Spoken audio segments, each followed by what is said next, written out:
In the worst-case scenario, a fire at an airport, the key thing to do is react quickly, efficiently and effectively. Well, this is where Serco comes in. Their International Fire Training Centre houses the resources and expertise to class themselves as a world leader of incident command training. Jonathan Gibson has more.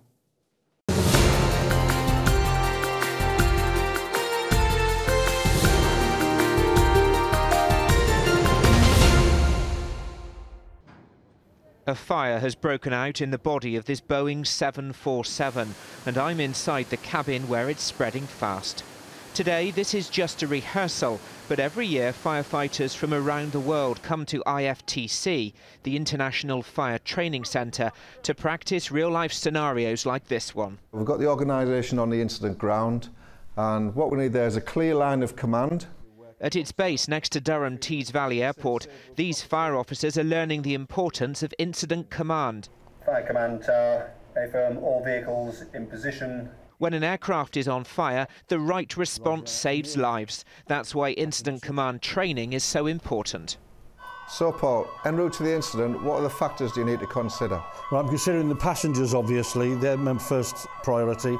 Inside IFTC's virtual reality suite, these fire officers are responding to a developing incident in real time. There's a fire on board an Airbus A380, which has landed with 320 passengers. Under the watchful eye of tutors, it's up to the incident commander to take control. Could you deal with the fire on the number 3? The virtual reality suite enables delegates to rehearse their complete emergency response from initial report through to conclusion. Media at this moment is foam down to 20%. They find it very realistic. They find it very involving. We've got multiple aircraft scenarios, but on top of that we can also throw in certainly different degrees of difficulty into the simulation. We can have variable times of day or night. We can have variable weather conditions, and also the resources that become or made available, we can dictate what that's going to be. The virtual reality suite is a fantastic addition to this training establishment, because you can run that scenario on a virtual basis, stop, start, and therefore as a customer I can request that IFTC set a particular programme of incident scenarios, areas which I particularly want to test. It's very valuable in developing firefighters and your firefighter leaders of the future.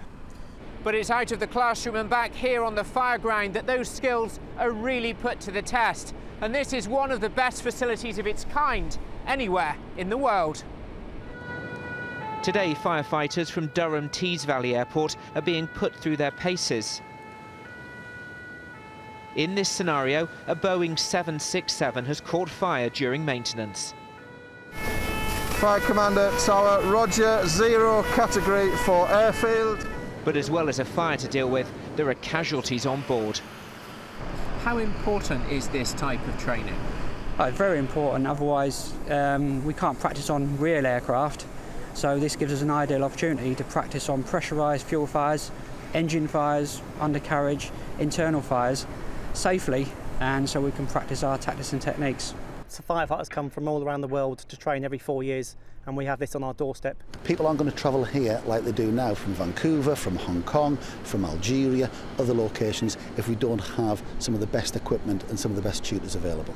These guys are expert not just in firefighting but actually in training, so day in, day out they're working with people, different levels of expertise, different cultures, different backgrounds, and making sure that the training is delivered in a way that's very easy for the delegates to absorb, understand, so when they go back to their place of work they've got the knowledge and perhaps above all the confidence to tackle an incident if an emergency were to happen.